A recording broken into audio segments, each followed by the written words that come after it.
Hello everybody, my name is Andrew Hester and welcome to Space Engineers.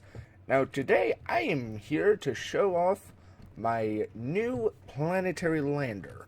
Now for those of you who are unfamiliar with my planetary landers, I utilize ships that can enter the atmosphere of a planet without the use of hydrogen thrusters, because hydrogen isn't renewable, or we can't seem to siphon it from space. Because I remember reading a article years back saying there's like a microscopic amount of hydrogen just floating in space, and I would love a hydrogen collector, because we do have an oxygen farm and all that, but until then I don't really like using hydrogen thrusters. Unless I had to start on a planet, in which case, then yes, I would definitely do it. But until then, no thank you. This also seems more efficient in that I only need to worry about energy. But as you can see, here's my Mark 1. Please ignore the welder that was retrofitted to it. I needed it to weld my giant space elevator. But here is the Mark II. Okay, let me get a better angle. Here is the Mark II. As you can see, she is twice the length as the Mark I. Size-wise, she's about 50% bigger, at least in terms of internal height, with the Mark I being 4 large ship blocks tall, with the Mark II being 6. And if we fly over here to the lovely but ugly command bridge, I think I see a way to change this. Basically remove this and do a triangular. I think I'll do that now. I can talk it. No, I can't. Okay, so it's still a work in progress. No, I didn't want to. I am so glad we have rapid welders, or whatever these things are. Okay, so the bridge is going to get reworked into a trapezoid. But if we were, well, now I will say, this is not vanilla, if you couldn't tell from the big green engines, because, yeah.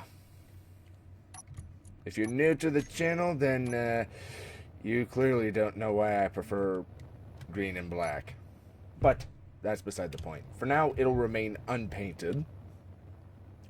But aside from there being modded thrusters that make my engines or thrusters look green, these are tiered. So they provide, I'm not sure what the conversion is, but they cost a heck of a lot. I just got these done. I had plenty of time to work on the hull, solar panels, and all that while stuff got processed for this, but I finally got it done. This was built in survival, by the way. That's why I say that about the materials. I still need to add an antenna, but ooh, I want to launch this. I want to fly it. Hopefully not crash it. But as you can see above here, we have a lovely solar array. I believe there's over 100 solar panels, if I'm correct. The idea behind my planetary landers is that these are used to ferry supplies or troops, depending on how you want to use this. But mind you, this is not for military operations, and if it is, it's designed to get in quick and get the heck out. I still need to add the landing gear down here. I think I'm gonna go with 8. Yeah, I'm gonna go with 8. One right here, one right here, there, and then, well, symmetry, but building this in survival was a pain in the butt. It took a week or a little more. I don't know. I'm not paying that much attention. I'm just having fun.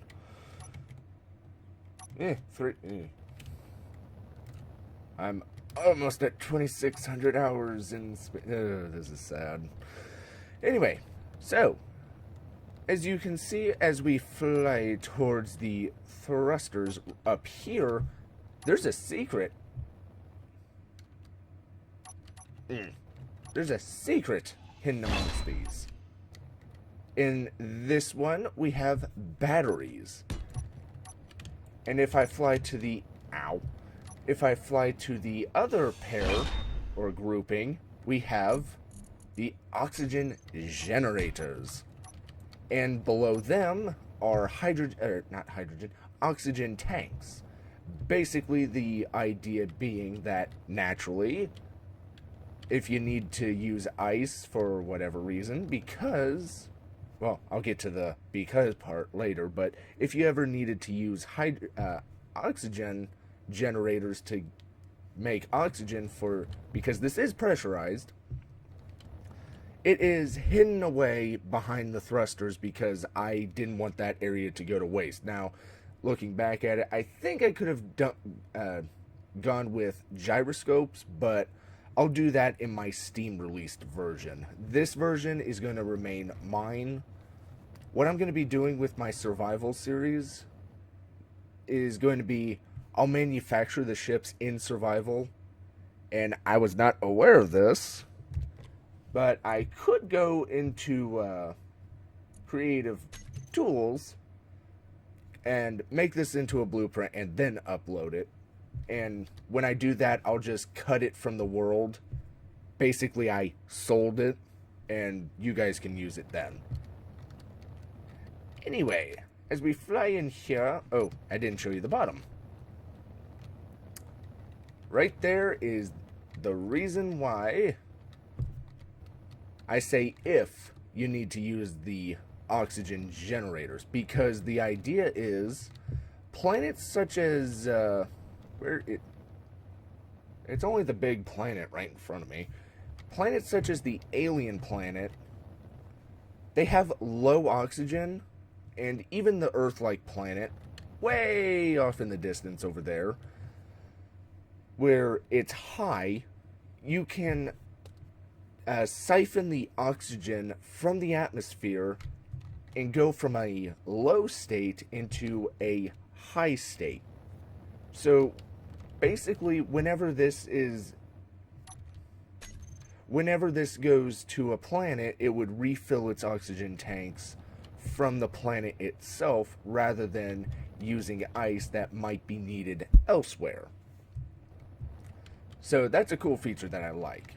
Otherwise, tier 2 thrusters, because well, to put it quite frankly, when I was testing out my original planetary lander, I would be hauling cargo containers from the planet's surface and even from the processing center to the asteroid base, and some of the containers got up to 34 million kilograms because I'm on times 10 and I was transporting ingots, you name it. I was transporting heavy stuff. It was sluggish, and so I opted for more powerful thrusters in the same package. Basically, when I rebuild this, or not rebuild, but build the vanilla version, everything here is just a simple place a vanilla block. I don't have to change the design at all. Okay, actually, let's get ready to launch this. We're just going to cut this off.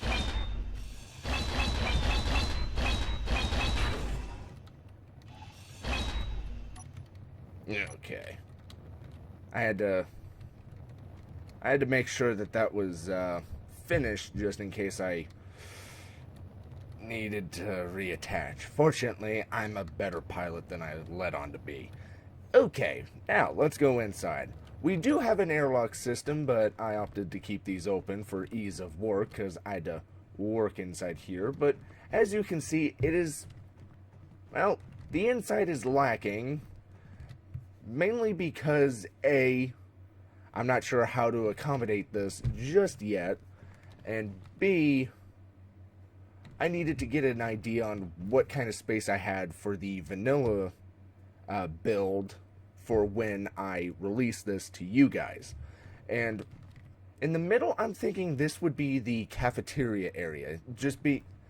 Reason being that this is the largest little open space that is somewhat, either that or this would be the living area, because this is the middle part of the ship. It would be the most defended or protected, say against asteroids, meteor, same thing, or pirates attacking the ship. And we'll save the rear for later. As you can see, I'm still not done with the lighting. I'm still getting used to lighting my ships. I'm not used to DirectX 11. I'm used to DirectX 9, sadly. I'm still getting the hang of it. Oh, need to add the angle pieces here. Then again, I might close off the bridge. This is the bridge, as we all know. Basically, this is the main pilot seat, and if we... Oh, I love it. Okay, she needs more gyros. I think I will replace the oxygen system with gyroscopes. But otherwise, as I was saying, so basically this is the bridge, obviously, as I've stated for the third time now. And so basically it's still a work in progress. I plan to change out around a few things, maybe raise the captain's seat, even though this isn't a military ship, so I'll get back to you on that. But otherwise, this area is very spacious. Basically, it's open for whatever suits your preferred desires.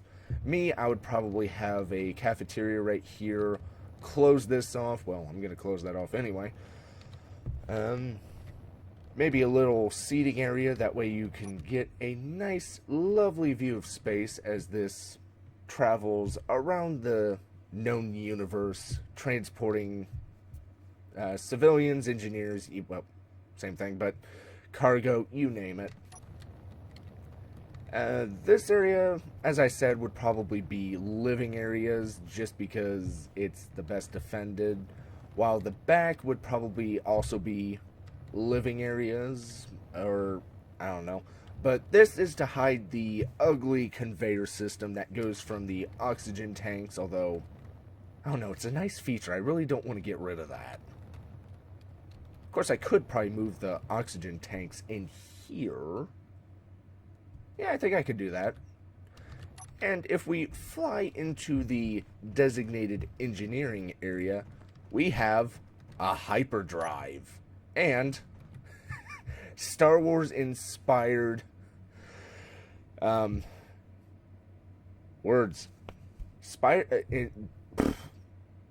system reset. Star Wars inspired reactors. These are the hydrogen reactors from one of the mods that I use. The mod escapes me. You might have seen it. I know thousands have subscribed to it, but basically the idea being this looks like the Death Star Mark II's reactor, where you have the two little, well, just look at this. This is so cool. I am proud of this. I originally had the reactors in the middle.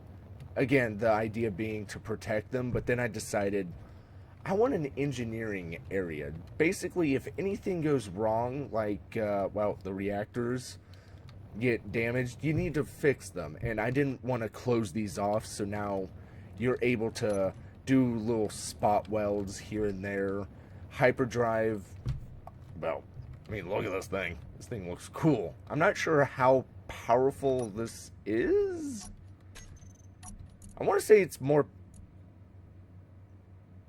Yep, it is definitely more powerful than a standard vanilla hyperdrive, and I'm proud of this. For the vanilla version, I'll probably move the hydrogen tank, because if you do need to utilize the oxygen generators, then you're going to need to store the hydrogen. That way you can refill your jetpacks or export it to wherever you're going. Just a little thing. Ooh, maybe I can move it. Yeah, I can move this back here and then put yeah, I know how I'm gonna do the vanilla version. But as you can see, oh yeah, I started painting the gyros. Nah, but that looks so cool, black and green.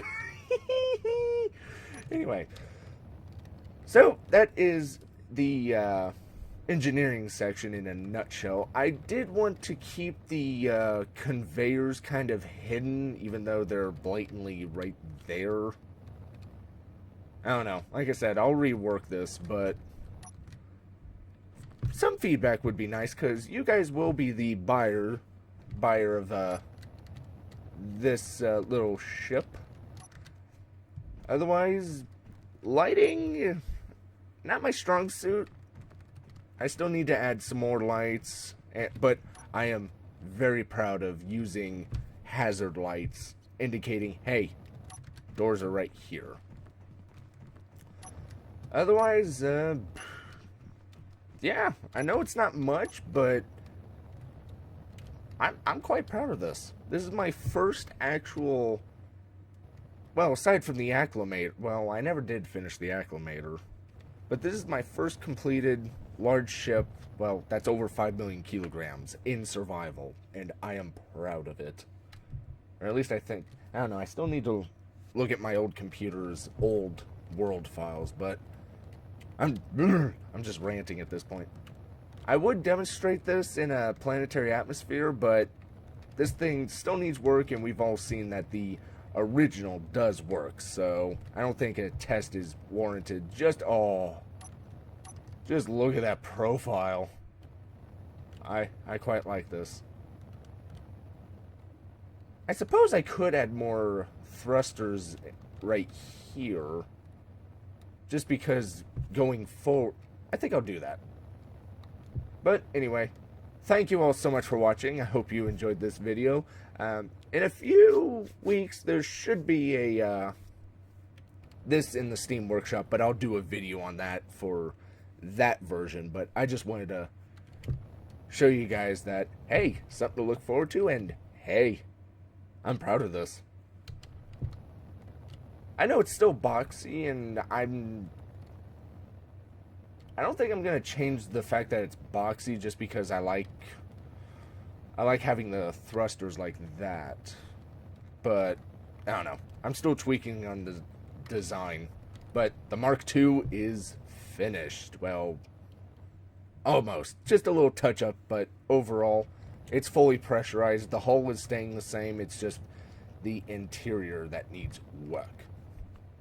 So, thank you all so much for watching. I hope you enjoyed this video, and I hope to see you in the next one. Bye-bye.